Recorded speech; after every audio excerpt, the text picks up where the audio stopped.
Once upon a weekday dreary, whilst fans pondered weak and weary, another pod came to relieve the bore. One last preseason, then nevermore. Commanders Ravens preview coming up now.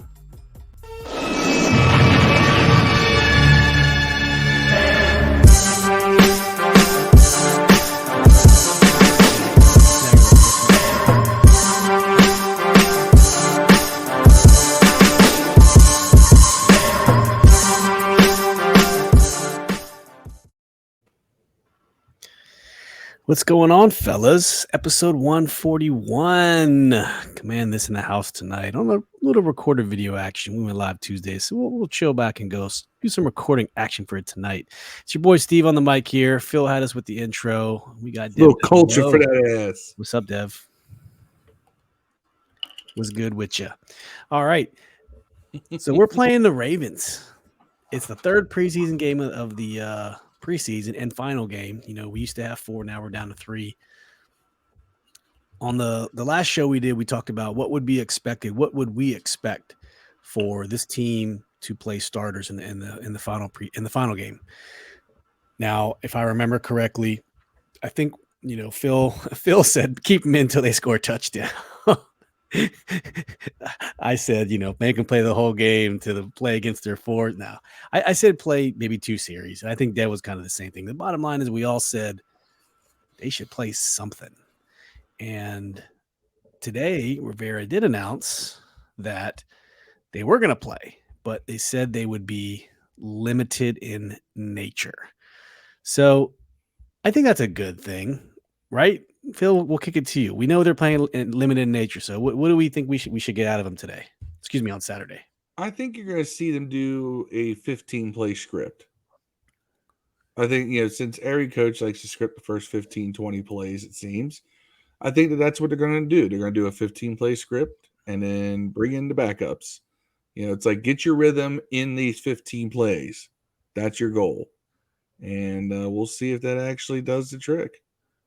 Right. And I kind of hinted on that last time too, is that would be the best case scenario for me is, you know what?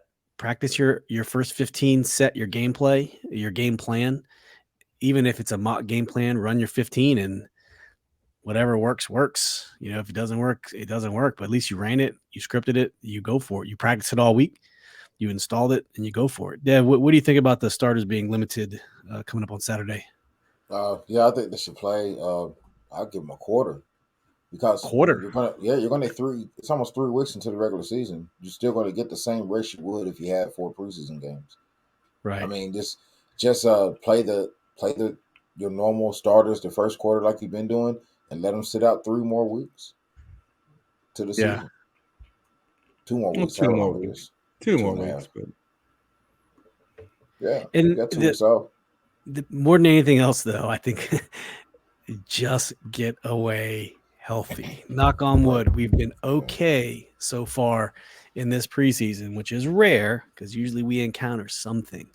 But so far we've been pretty healthy. So let's just keep that. None of the players are there to be hurt. Hell, I know, especially and no tight end's gonna get hurt because they already kind of hurt. Yeah, Chase ain't there. Thomas ain't there. Yep. And another little tidbit of nugget we saw today released was Ron Rivera also said Antonio Gibson's going to be our lead kick returner. Lead kick returner. What do you think about that, Dev? I love it, man. I already have him on there on Madden, by the way. So, Do you really? I think Ron has been watching my Madden. Because on Madden I cut AGG. He's just stealing all of your stuff. Man, stealing my swag. By the way, I want to break some news too. Jay Gruden is now an assistant Rams coach. That is awesome. Jay Gruden. I saw it earlier today, and I didn't tell anyone you guys. He was good to Sean. Sean must have appreciated that. Right. I wonder, what is he, like assistant quarterbacks coach? Assistant. He's considered an offensive consultant, assistant coach. Is he should be a coaching intern. He can learn how to finally coach. I want him to come to Louisville. Hey, after we fire our coach at University of Lamar Jackson, then we will definitely need to hire Jay Gruden, man. I want Jay Gruden to be in Louisville, man. I never really had problems with Jay Gruden as an offensive coordinator and play caller. It was just as a head coach, he just did not excel. He was not a leader of men. To have as many assistant coaches, to have as many good assistant coaches as he had, man, I feel like we very. I mean, look at well underachieved. You can Sean McVay, Kevin O'Connell. Doesn't that speak more to the talent, the coaching, the coaches propping him up? That's why we actually had back-to-back winning seasons. I'd like to know who hired those coaches. Who was the guy who hired those coaches? We don't know, because remember, we don't know. We think it's Jay. Bruce said coaches hire their coaches, but we also heard a bunch of other stuff to where Gruden's hands were tied as far as who he could hire and who he couldn't hire. So we don't really know. I don't know. So what you want to say about Jay? Knows how to delegate, I guess. He knows how to take credit too. God, he loved if the team played well. It was all on him. I would tell you what though, on the real, Jay had a bad career here, but Jay, I think, was dealt a horrible hand anyways, man. It was like the worst atmosphere for a coach to be in. I honestly almost felt bad. I felt like Shanahan probably should have got a little more time. Looking back at it. And I hated that guy. I hated Mike Shanahan. Well, the RG3 trade hindered us. And then the salary cap hit for those 2 years. I was at 14-15 or 13-14. 12 and 13. That's why we didn't get Peyton Manning. That's why we didn't get Peyton Manning. And they hit us with that right before free agency. We could have built more talent around RG3 and balanced that. Yeah, I think that affected us for many years. That's why we didn't get Peyton Manning. Y'all know that was happening. That's in the book. Yeah, Shanahan wanted Peyton Manning. We had Peyton Manning, man, and then they took our whole cap and Shanahan introduced him to the Broncos organization. Yeah. This is history. Crazy. He did them solid. Yeah. Can you imagine? No, I can't. No, I can't imagine. I can't. I cannot imagine Peyton Manning as a Redskin. This is typical Redskins history in my lifetime. We had an immediate success with RG3, but that unfortunately didn't pan out the way we wanted it to. He said he still was going to draft RG3 and Peyton Manning, right? Who went to the Broncos. In 1991, we won a Super Bowl with Mark Rippon, but he didn't pan out the way we would like to in the long term. And yet, right before that season, we almost traded away Rippon for John Elway, who played with the Broncos his entire career. Yeah. I seen the documentary. They talked about that John Elway was coming to Washington. Like, he made up his mind. They were this close. That. We could have had John Elway for the 90s. Yeah. Think about that. We got more Super Bowls than John Elway in the 90s. Especially, it's true. You don't have the Heath. You don't have the Heath Schuler deal. You don't have the Heath Schuler, Gus Frerotte, the whole deal. Patrick Ramsey. You don't get any of those guys. No, you don't get any of those guys. Get Ricky Waters. Patrick Ramsey came later. But you had Norv Turner's offense, which loved a strong arm quarterback with strong arm John Elway. Think about that, y'all. Yeah. Think about that. But it looked good in the present because we wouldn't want a Super Bowl ref. Elway would have had Monk, Clark, and Gibbons or Sanders. Oh, yep. Man, he would have Monk, Clark, and Sanders, bro. That's Phil. What do you think about Antonio Gibson as our kick returner? Number one kick returner. Look, he's a guy who does well in space, right? We want to give him the ball. We want to give him the ball in space. Our kick return game has been our weak point right now. With DeAndre Carter gone, we don't have anybody who's a proven kick returner. And Rivera has been very unhappy with everybody who's tried to do kick returns thus far. So he's going to another option.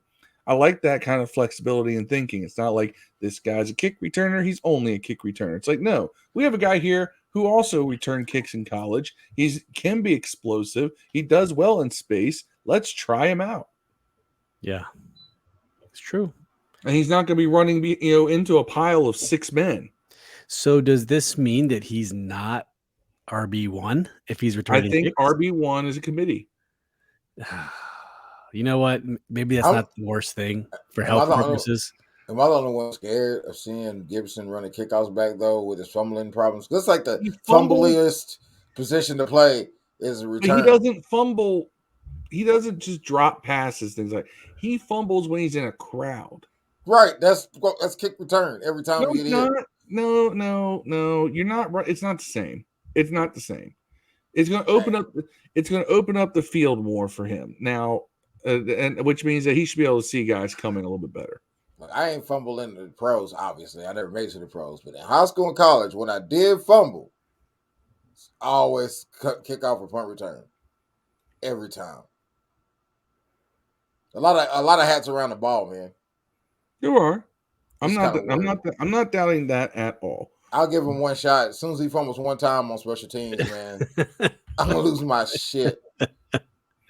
You just put him back down on the bench, man. It's crazy. He went his whole first year with only like one fumble. Something like that. He's still actually, if you look at like compare, like his fumble percentage isn't really it's not bad. It just it happens at the worst. The timing out of 3 years he's been in the league. Timing is the worst. So it always is impactful. If you could score the impact of the fumble, he would be at the top because he always fumbles. We literally lost 2 games last year because of fumbles. That's what I mean. 2 games out of playoffs in our own territory, and they change of possession, bam, they score again. Or he'll fumble, in the red zone about to score from the 2. He'll fumble. You know what I mean? Stuff like it's just a fumble. Fumble on the 50. I don't know. Nobody gives a shit. Screen, fumble. Somebody smacked the ball out of his hand. We're standing up. Man. But that says a lot, though. If he's returning an definitely not, an RB1. But like you were saying, Phil, Kamara, you never really had competition until this year. So, yeah, because the guy who would have been RB1 never got to play. And I don't know, running back's a weird position because, like with Adrian Peterson, when we first got him, they were barely giving him the ball, and then just out of injuries, they just started feeding him. And AP was one of those guys where he got better the more touches he got. He started off slow. And I hope that Gibson or Robinson are not that guy, because if you're going by committee, you're never going to get that groove, or you just go with the hot hand. I don't know how Rod's going to break it down, but I have no idea. Bottom line, I don't know, but I'm not angry at the concept. I think that we can, it's a good idea. You're getting touches to him without having necessarily have him be RB1. You want him to get a certain number of touches because he can make plays. Why not, find new ways to put the ball in his hand? Be creative. And we didn't get to cover this on Tuesday at our last show, but we talked about Logan Thomas coming off the physically unable to perform list on Monday, 3 weeks before the first game of the season.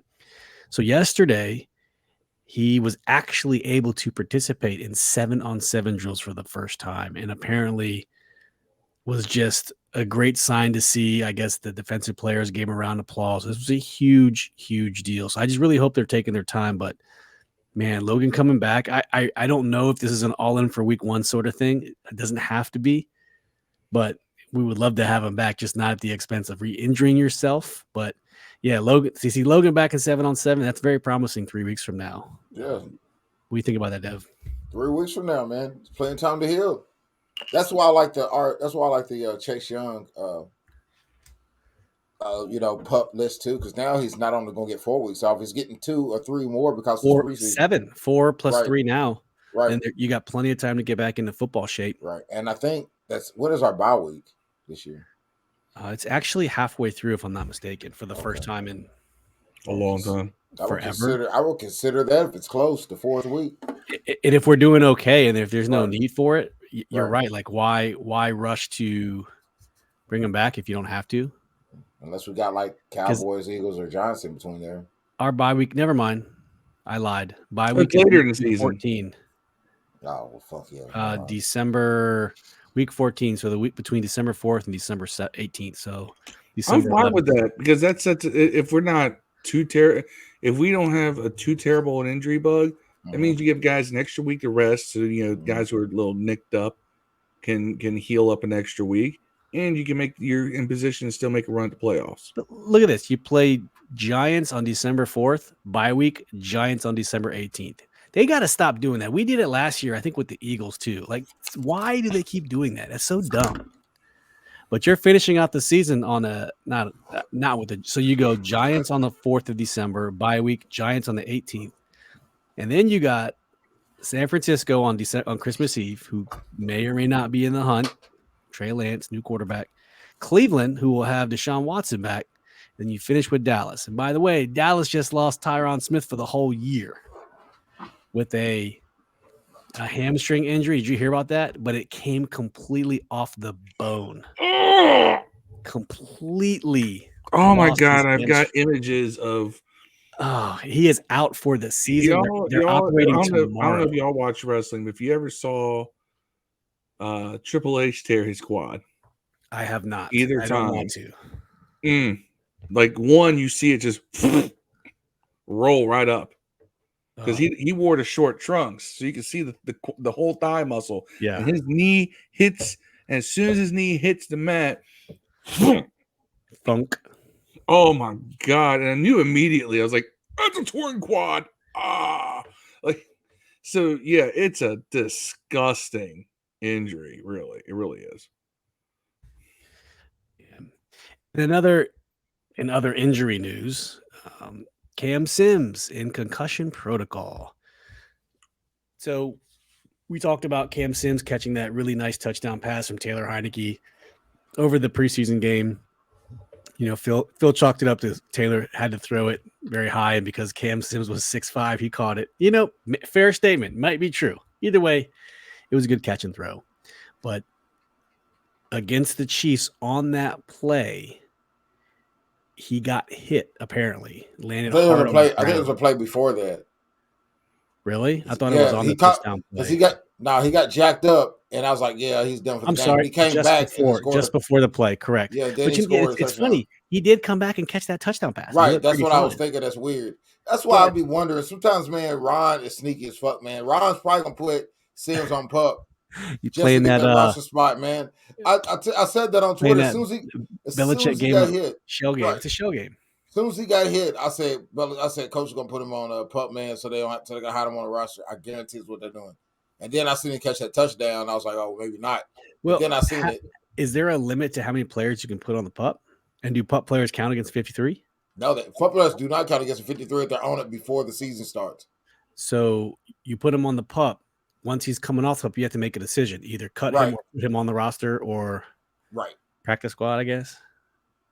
No, I don't think it's that. I mean, you just have to cut somebody because you have over 53. You don't have to. Right. I mean, you could get a temporary loan out of someone who's a fringe player for 4 weeks. That's what I'm saying. I feel like stuff like that's going to happen. And I look Erickson. on Twitter, man. Right when it happened, I said exactly that. Oh, yeah, he's going to pull up to get somebody a roster spot now. Alex Erickson. Or Markin. Well, Michelle, what is his name? Michelle, Michael. We'll just call him Markin. Who knows? But for the most part, we're pretty healthy. You know, between Logan, Chase, and now Sims. I'm not worried about Sims. We have plenty of. I feel like Sims has had a couple of concussions now. I definitely feel like he's had concussions in the past for sure. No doubt. But I can't find. I don't remember that. Yeah. Nope. It's been all ankle when I was 2018. Yep. Because he missed all 2018 because of his ankle. Never mind. Maybe I'm wrong. It just if for some reason it felt that way. Well, let's talk about the Ravens a little bit. And I know this is a preseason game, but let's just go through a quick look at their depth chart. What are they presenting for a week for their depth chart? Here it is off the cuff. Quarterback, we'll just start, as is. Tyler Huntley for number 2, Anthony Brown for number 3, and none other than Lamar Jackson, Louisville's finest, number 8, Lamar Jackson. Dev, do you think Lamar Jackson is a better quarterback at Louisville than Jay Gruden? Yeah, for sure. Better than Teddy Bridgewater too? The best quarterback ever to play at Louisville? Yeah, for sure. It's close though between Teddy and Jay. Jay might be more beloved in Louisville, man, than Teddy. But I think Teddy probably was a better quarterback. Is the Grudens from Kentucky? I don't think so. I think they're from Tennessee. Okay. I'm not sure. I think they're from the Harbaughs are. The Harbaughs coach here in Bowling Green. Like all of them, Jack, John, all of them from here, man. But Jim went to Michigan, if I'm not mistaken, right? Yeah, he went to Michigan. They coached his son, Jack, or the dad's name's also Jack, Jackson Jr. He coached at Western. I went to football camp for him one year, man. Oh, nice. Yeah. For running backs on the Ravens, you got J.K. Dobbins, Mike Davis, and Justice Hill. So Gus Edwards is still coming off the ACL injury, which I got to watch firsthand at the preseason game last year. So hopefully he heals up soon. Wide receivers, Bateman and Duvernay are the only two I've heard of. Never heard of anyone else on this roster as far as Tylen Wallace, James Proche, Marcus Robinson, Benjamin Victor. That dude, Shamar Bridges, Raleigh Webb. He is a catcher's mitt, bro. That dude catches everything. I'm telling you. Obviously not, because he's man, the other guys they drafted pretty reasonably in the mid round, so you got to play them. But definitely Shamar Bridges, man. Watch what I'm telling you. He's a guy with the gold dreadlocks. You see him, man. He's tough, man. They still are not trying to do anything to surround him with veteran. I mean, they gave away Hollywood Brown. I don't understand. Go get OBJ. There's what's crazy? Jackson out there. Hollywood Brown. They got a first-round pick for Hollywood Brown. There's Fuller out there, receiver. DeAndre Hopkins didn't even cost a first-round pick. That is insane. They fleece. Who did they fleece? Some Cardinals. Cardinals. Yeah, Cardinals. So Cardinals now have Hollywood Brown and DeAndre Hopkins and AJ Green and that dude they drafted last year that's probably better than Hollywood Brown, the rookie they got that was hurt all year. Because Brown played with Kyler Murray, right? Don't they have a connection somehow in college? Oklahoma or yeah, that's crazy. But still, not a whole lot of wide receiver talent. We'll see. Dev seems to think Shamar Bridges is good, but I guess we'll find out. Shamar Bridges is tough, man. Yeah, Ronnie Staley is a good left tackle. He's been around forever. Mm-hmm. Our old buddy Morgan Moses as the right tackle. Morgan Moses, how about that, Mr. Offsides every play, Mr. False Start every play himself. Morgan Moses. That should be interesting. At least if he's playing up to the standard he was here, he was decent, wasn't? I can't believe Isaiah Likely's that far on the depth chart. That dude is nice. Like he is stupid. Have you been watching him? He's been the best player in preseason. He got 6 tight ends there. He's been the best preseason player on that team. I mean, you got the stalwart Mark Andrews, Pro Bowler, obviously, All Pro, great. Isaiah Likely's going to start too, man. They're going to start 2 tight ends. Isaiah Likely's going to start, man. Sorry, they're already talking about it on TV every time you watch like NFL Network and stuff. Well, they probably have to with the lack of depth at wide receiver or talent at wide receiver. So why not? Right. Lamar likes his wide receivers. That's a known thing. He likes his tight ends too because Mark Andrews is one of the best in the league. Yep. Well, Lamar Jackson is has thrown to his tight end more percentage of the time than anyone in the leagues. It's 32%, and guess who's number 2? Wentz. He made Zach Ertz and Dallas Goedert. Yeah. All right, defense. Baltimore is known to have good defenses in the past, kind of like the Steelers, and I don't know if this is the same level as it wasn't in the past. I mean, there's no Ed Reed, there's no Ray Lewis, but is it me or is Calais Campbell like 80 years old? I don't know. I feel like he's been in the league forever. He sounds like a same with Michael Pierce. Calais Campbell has been in the league for a long time, it feels like. Yeah. Find out. Because I feel that way. Alexa, how long has Calais Campbell been in the NFL? Yeah, he is. He is 35 and almost 30. He'll be 36 in a week. His NFL career lasted 5 seasons. Alexa, stop. You're an idiot. On the defensive line for the defensive tackle, Justin Madubuike, nose tackle. I think you said that wrong. You need to say that name again. Madubuike. Mama's Booty. Justin Mama's Booty. That's what we're going to call him.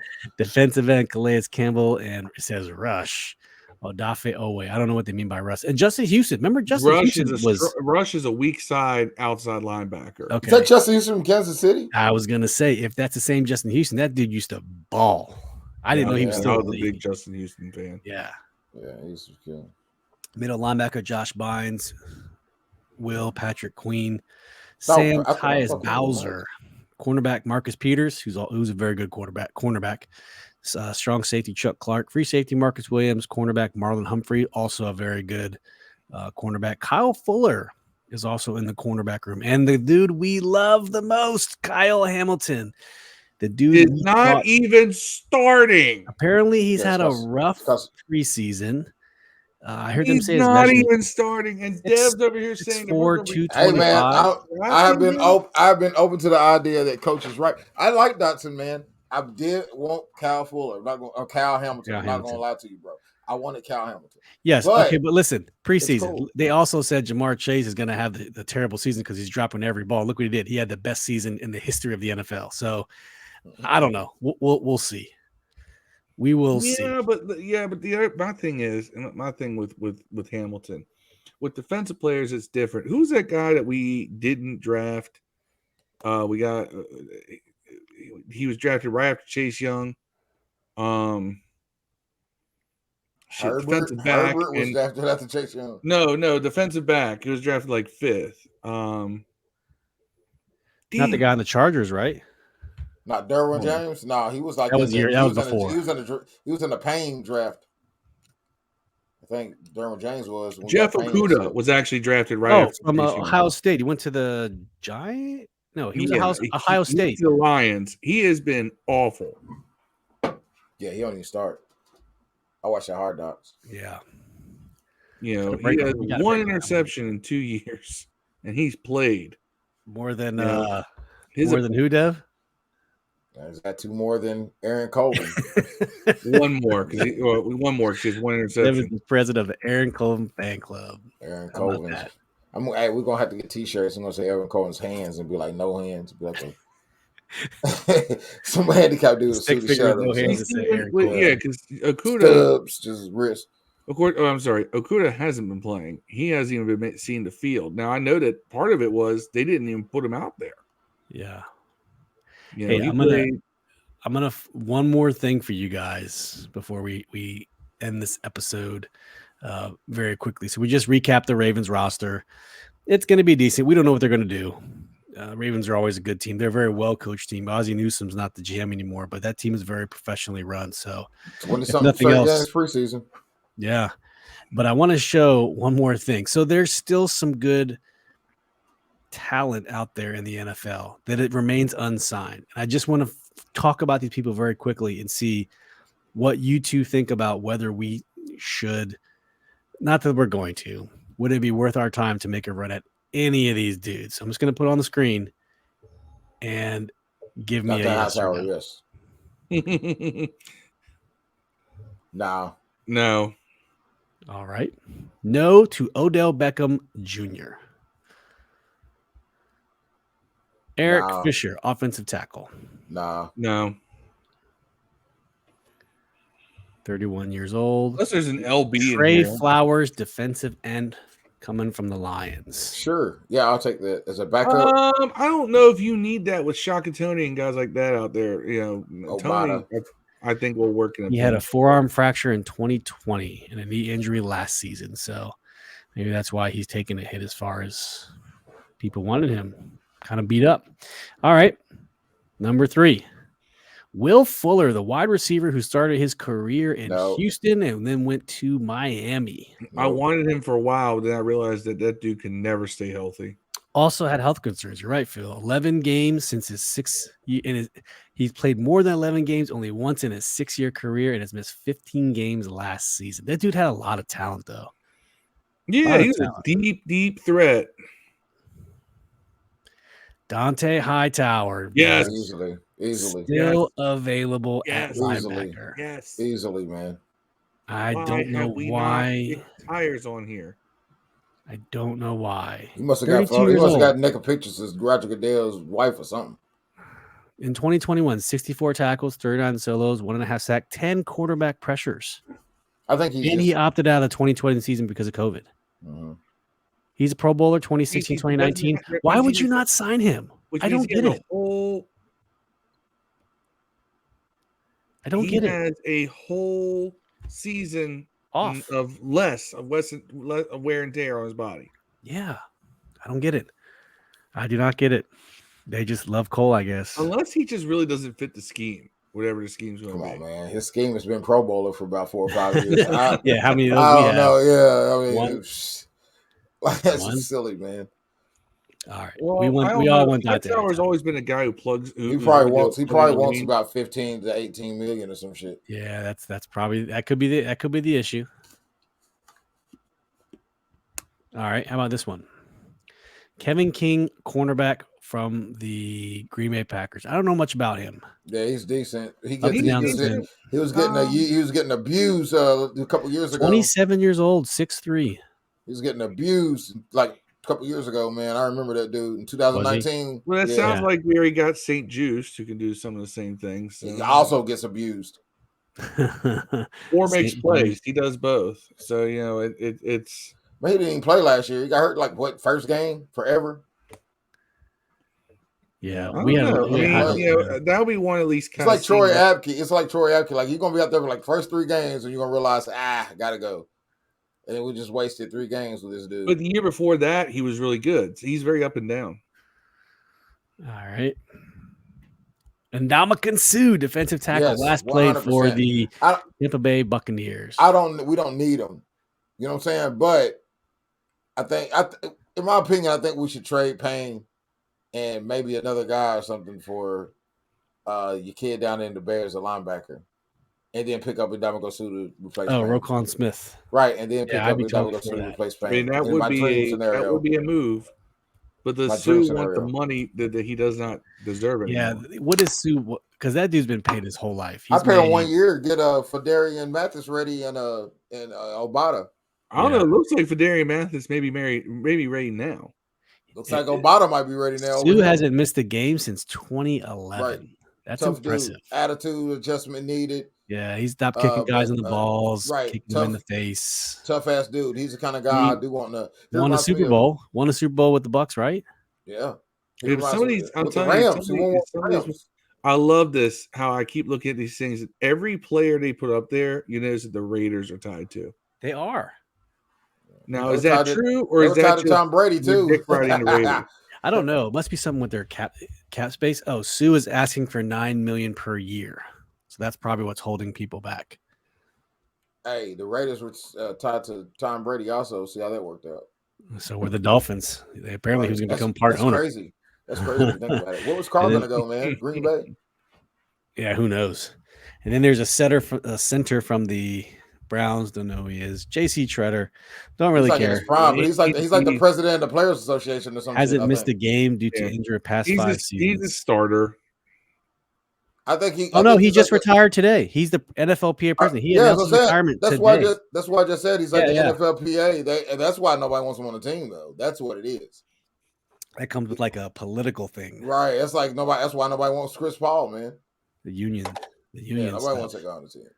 Yeah, I just thought that was a quick little fun thing. We always talk about guys who are out there and who are available, and why haven't we made a flyer, and do they fit into the culture of the team and what they're trying to do? So, I mean, if you want, look, we have a young defense on the line. Why not get a Ndamukong Suh? What are y'all hoping to see in the preseason, anyways? And like I said, I want to see a couple good series. I want to see all the starters who are supposed to be out there. Although I know that's not possible. I would love to see some John Bates and Cole Turner. Probably not going to happen. Is he going to be healthy that game? Is he dressed? I have no idea. No idea. Want to see Brian Robinson? A lot of him. I don't know if I want to see a lot since he is starting running back now. But I mean, he hasn't played a snap in the NFL for real. But it'd be nice to see him out there get all the carries. Right? I think it'd be cool to get all the carries. 2 series, man. Go. I want to see Antonio Gibson do some kick returns. I want to see how he does. Yeah. I don't want to return one for a touchdown, and we're all going to just lose our minds and think we got the next. Oh my God! We've had Devin Hester on this team this entire time, or something. That will happen. Because we like to overreact, but I like to overreact in the positive for once. He's no Brandon Banks.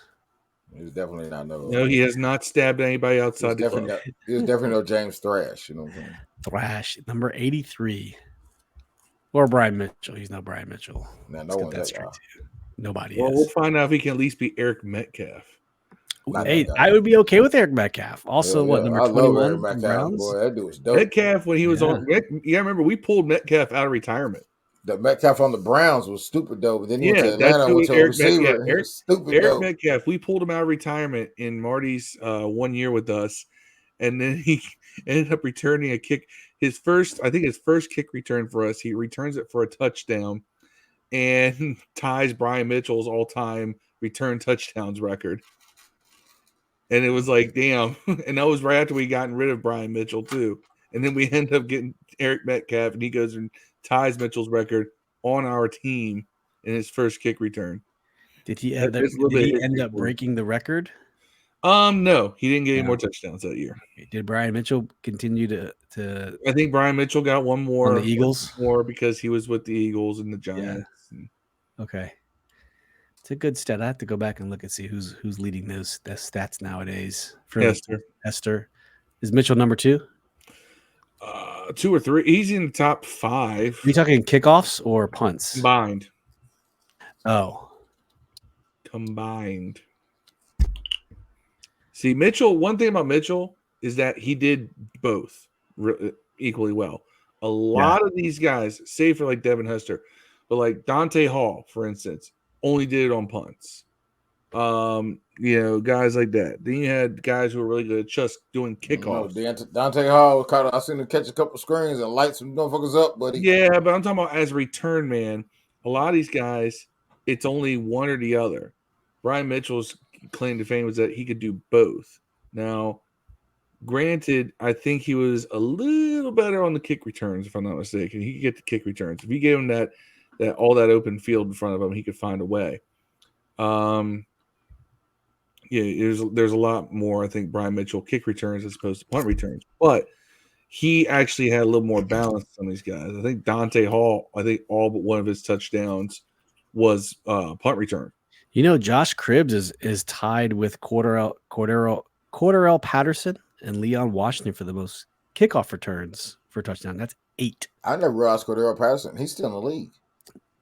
He's a running back. Came in the league at 13. He's a Chris Samuel. He's a wild. He's a oh no, he's Debo. He's more than Debo. He's Debo, yeah. And Devin Hester has 14. Didn't he lead? He led the Falcons in rushing last year, didn't he? He did. Yeah. Devin Hester has 14 punt returns for a touchdown. Eric Metcalf has 10. Brian Mitchell has 9. Brian Mitchell been in the league 20-something years, bro. That's punt return. Brian Mitchell been in the league 20-something years. That should tell you a lot about how good he was. Yeah, Devin Hester only played 10 years. Brian Mitchell played 13. Right, and Brian Mitchell ain't been in the league 30 years. And that record still, his numbers are still up there. Yeah. Desmond Howard. 4 years. Desmond Howard was in the league for 10 years. He's one behind. Desmond Howard had one good season, and people act like he's God. Touchdowns. Yeah. No, he just happened to have one good season and showed up in the Super Bowl. I know he has 8 punt returns for touchdowns. Which Desmond Howard? He does. He's tied for number 4. He probably got all those in 2 years. He has total punt return yards 2,895, and Brian Mitchell has 5,000. So Brian Mitchell has more yardage than anybody. Yeah, he has more yards than anybody in the history of the NFL, though. He has more yards than anybody in the NFL. Yeah. He did. I don't think he's still does. For punt returns. No, period. Total. All-purpose yards. He's all-time. Ever. Let's just look that up before we close out. All-purpose yards. I think Marshall Faulk has something to say with that. Jerry Rice. I was going to say, I forgot Jerry yardage. 23,546. And Dennis Mitchell, right? Brian Mitchell, 23,330. So I forgot Jerry Rice. 216 yards behind Jerry Rice. See, no one's even those close. are your arguments right there for Walter Payton, Emmitt Smith, Frank Gore. Yeah, that's always been my argument for a Hall of Fame. When he retired, though, when Brian Mitchell retired, he was the all-time Yeah, Brian Mark Mitchell. Skidder. See, Brian Mitchell had 4 punt returns He played and 8. 2 kickoff He returns. played 8 years less than Jerry Rice, probably. He could have, Jerry Rice played from 85 to 04, almost. Right. He played 20 20-something years, man. 20 years. Yeah. Brian Mitchell played for 13.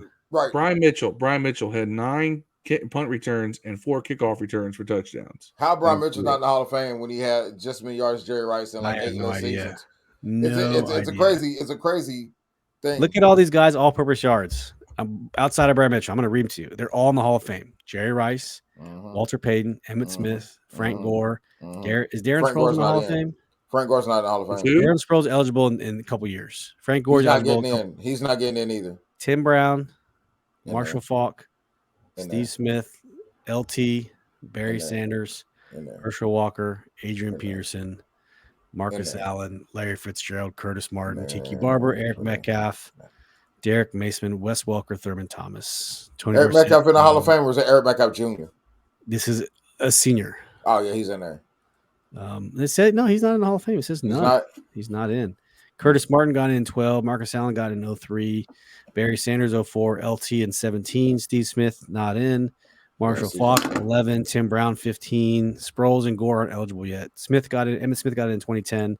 Walter Payton 93 and Jerry Rice 2010. So Steve Smith ain't getting in. No, he's not getting. He didn't do enough. Yeah, I wish. He's good enough, but he just didn't do enough. Unfortunately, wasn't on enough winning teams, man. And you know what? At the end of the day, that can do it to you. Straight up. It's going to do it to Trent Williams too. So, yeah, I think he might rebound. Man, San Fran. I was hoping that. I secretly hoped he won a Super Bowl the last 2 years. He made the NFL top 20 as the best left tackle in the league, but he's been one of the best left tackles in the league for years, 7 to 10 years. And I don't know, maybe just because he played in Washington, he wasn't getting the respect he deserved. But he's worse now than he played in Washington. He's worse. If you watch the game, he's not as good. He's not as good as he was in Washington, but he's still better than everybody else. Yeah, he's not as good as he was, but he's definitely better than everybody else. Here we got like Jonathan Allen at what? 80. I don't even know what he finished at. 85 and up? I don't know. That dude had like 3 years where he didn't give up a sack or some shit. Tripp was a beast, man. That's why I call him the Silverback, man. But hey, we thank you guys for tuning in. It was a good episode. We did a little preview of the Ravens, talked about some injuries, some movements on the team, what we expect for Saturday's game. Just get out of there healthy, play the Stars a couple series, and let's wait 2 weeks, and then we got Jacksonville at FedEx Field on September 11th, coming to the DC area to open up the season. So, as always, please like and subscribe, share with your friends, share with your mama. We're available on all podcast audio platforms, Apple, Google, and Spotify. Please go listen to those too if you like listening to the podcast platform instead of watching this on YouTube. But you guys got any shout outs before we close out? Oh, yeah. Shout out to my daughter, Alyssa Diane. It's her 19th birthday. She is a cheerleader at the University of Arizona. Happy birthday, Wildcat. Yeah. Happy born day. Isn't that where Gilbert Arenas went? Dad loves you. Huh? Isn't that where Gilbert Arenas went? Yeah. Arizona. That's where Nick Foles went too, if I'm not mistaken. Baby, they beat UK in the finals. Haha, I love that. Oh, day. Yeah. It was an excellent day of school the next day. That was a great tournament. What's his name? Rick Majerus was the coach. Rest in peace. Yeah, Arizona. Yeah, that big dude. No, nice Utah's coach, right? It was Utah. It was Bibby. Bibby was the coach. He was the. Bibby's dad was a coach. Nah. Maybe. Fuck it. Either way it goes. They beat UK and it made my day happy. Fuck them. That's right. Yeah. All right. Well, you got anything? Any closing comments, Phil? No. I got no shout outs. I could, but I'd be getting into stories that would take us another 15, 20 minutes to explain. There we go. It's been a long week. So we will hopefully do a birthday episode for Dev on Tuesday, and we'll recap the preseason game on Saturday. And after that, we might take a week off, maybe, and then open back up for the Jaguars preview game the following week. I think we just booked our guest who I believe just confirmed with us during this episode, if I'm not mistaken, to preview the Jaguars with us. So yes, we have our special Jaguars guest podcaster coming on in 2 weeks from today to preview the game. That should be fun. So stay tuned for that. But hey, we love you guys. Thanks for tuning in. As always, peace and hello.